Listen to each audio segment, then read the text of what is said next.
Das cavernas às cidades.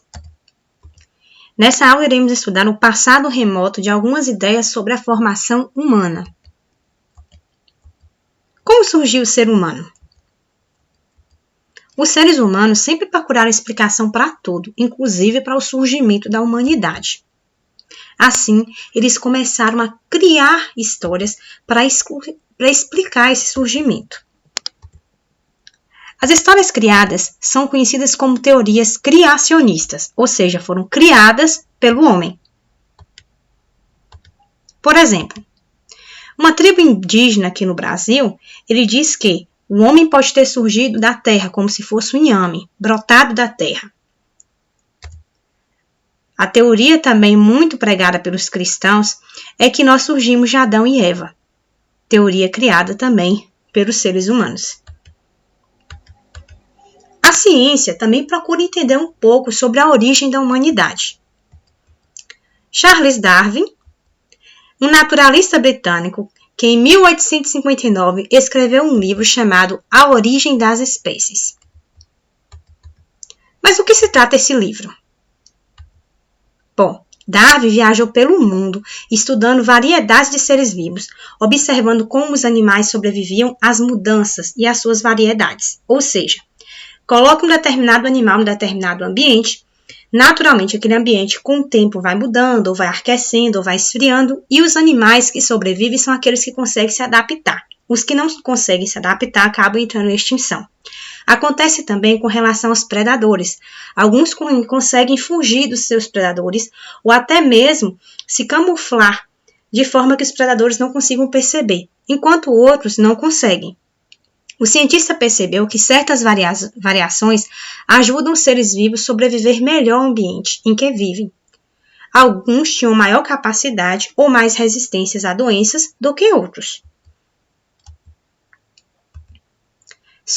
Sobrevivência dos mais aptos.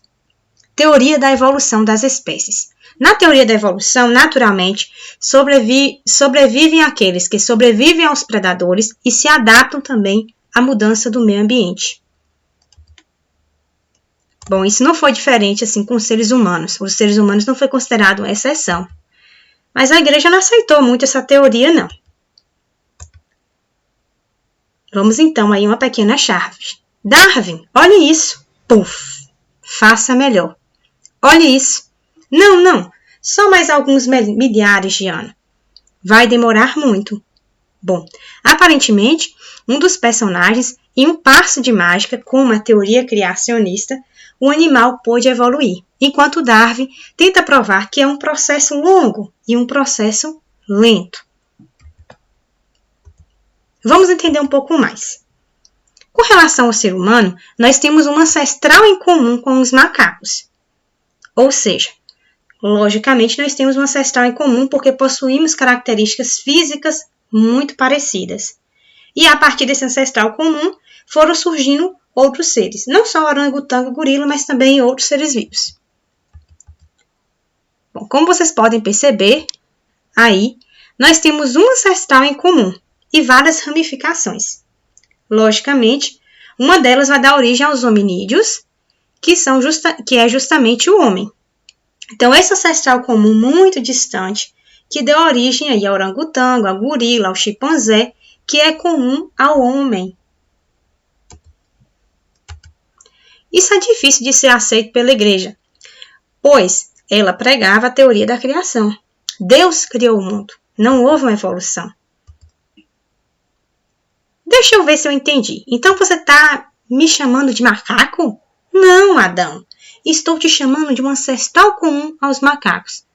E você tem um ancestral comum à tua mãe? Me solta, Eva, que eu vou acabar com esse velho. Calma, Adão. Em resumo, nós temos a teoria criacionista, que foi a teoria criada pelo homem para explicar a origem da humanidade. Aquela que eu falei para vocês, sobre o que os indígenas contaram, que o homem brotou da terra como se fosse um inhame. Ou então, a teoria em que Deus criou Adão e depois criou Eva. E a teoria evolucionista, que é a teoria comprovada cientificamente, onde o homem passou por um processo de evolução. Lembrando que essa evolução não foi linear. Houve várias ramificações. ancestrais do ser humano. Em 1865, 3 anos após a publicação do livro de Darwin, operários alemães encontraram algo fascinante. Sim, os pedreiros estavam em uma pedreira quando encontraram ossos que pensavam ser de urso. Ao analisar, estudiosos chegaram à conclusão que eram parecidos com o ser humano. Nosso ancestral chama-se Homo neanderthal, afinal eles foram encontrados no Vale de Neandertal. Ninguém havia encontrado um fóssil que comprovasse as ideias de Darwin ainda. Novos fósseis foram encontrados também no Vale Rift, nessa região da África, que pega Etiópia, Quênia, Tanzânia. O vale possui cerca de 5.000 quilômetros de extensão. Fica no leste da África e lá já foram encontrados cerca de 500 fósseis de ancestrais humanos, além de muitos vestígios, como os restos de fogueiras, ferramentas, pontas de flecha. Ancestrais primatas. Bom, os primatas eles têm algumas semelhanças. Por isso nós chegamos à conclusão que provavelmente temos algo em comum com os macacos. Bom, os primatas costumam ter unhas, mãos que seguram em formato de pinça e possuem um polegar oposto. E isso dá, então, a todos os seres, né, que têm esse tipo de características, pode ser considerados aí ancestrais primatas. Ou seja, pode ter aí alguma semelhança, algum ancestral em comum. Hominídeos. Ao pesquisar sobre a evolução humana, houve uma classificação. Os hominídeos são os mais antigos e foi a partir dele que os seres humanos começaram a se distanciar dos primatas. Para entender um pouco mais, aí nós temos o Sahelanthropus, que é o hominídeo mais antigo. Ele era pequeno, peludo, ele vivia mais nas áreas de floresta e de savana. Australopithecus, que tinha os braços longos, que permitia com que eles subissem árvores com mais facilidade. Normalmente, os fósseis deles são encontrados mais no continente africano. E também houve adaptação em outros locais. Ele possui um cérebro pequeno. O Homo habilis, isso, ele possui braços longos, o cérebro pequeno, porém, era maior do que o Australopithecus um pouco. E ele tinha capacidade de utilizar ferramentas. Por isso que era chamado de Homo habilis. A palavra habilis vem de habilidades. Homo erectus, capacidade de fazer utilizar ferramentas, convivência em bandos, ou seja, eles começaram a conviver em grupos, organização, divisão de tarefas, foram os primeiros a dominar o fogo. E também foram eles que conseguiram sair da África e ir para outros continentes. O Homo erectus tem a fama de andar elegante, por isso se chama Homo erectus. Os Homo neandertais, o crânio dele, o cérebro dele já é maior. Ele costumava produzir ferramentas mais complexas, utilizava rituais, símbolos, uma espécie mais próxima dos seres humanos e era um pouco mais moderno. E os Homo sapiens, espécie do Homo moderno, com extensa capacidade mental. Foi ele que descobriu como é que plantava, como colhia, foi ele que construiu as primeiras cidades e as primeiras tecnologias também. Povoando o mundo. O Homo sapiens possui um cérebro maior que os demais. Isso permitiu que ele desenvolvesse algumas habilidades. Paleolítico. Paleolítico significa pedra antiga. Esse nome dá-se ao fato de utilizar pedras lascadas nas produções de suas ferramentas.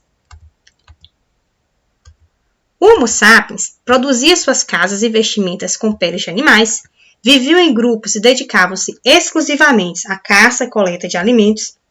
Eles tinham uma vida nômade, ou seja, eles tinham que sair de um local para o outro para poder se alimentar. Eles eram coletivistas, viviam em grupos de 20 a 30 pessoas e costumavam compartilhar tudo aquilo que eles possuíam. Eles saíram da África e também povoaram outros continentes.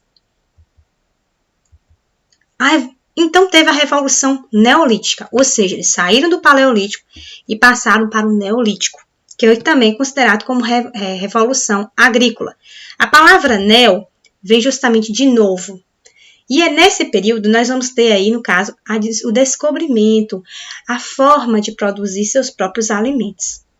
Aconteceu lentamente em várias partes do mundo. O homem passou a dominar a agricultura, a domesticar animais, a adotar uma vida sedentária, ou seja, se eu planto e colho, eu não tenho necessidade de ficar de um lugar para o outro procurando alimentos.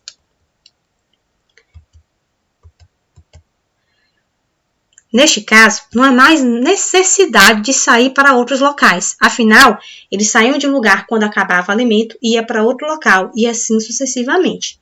E agora não precisava mais. Começa a surgir, então, as primeiras cidades.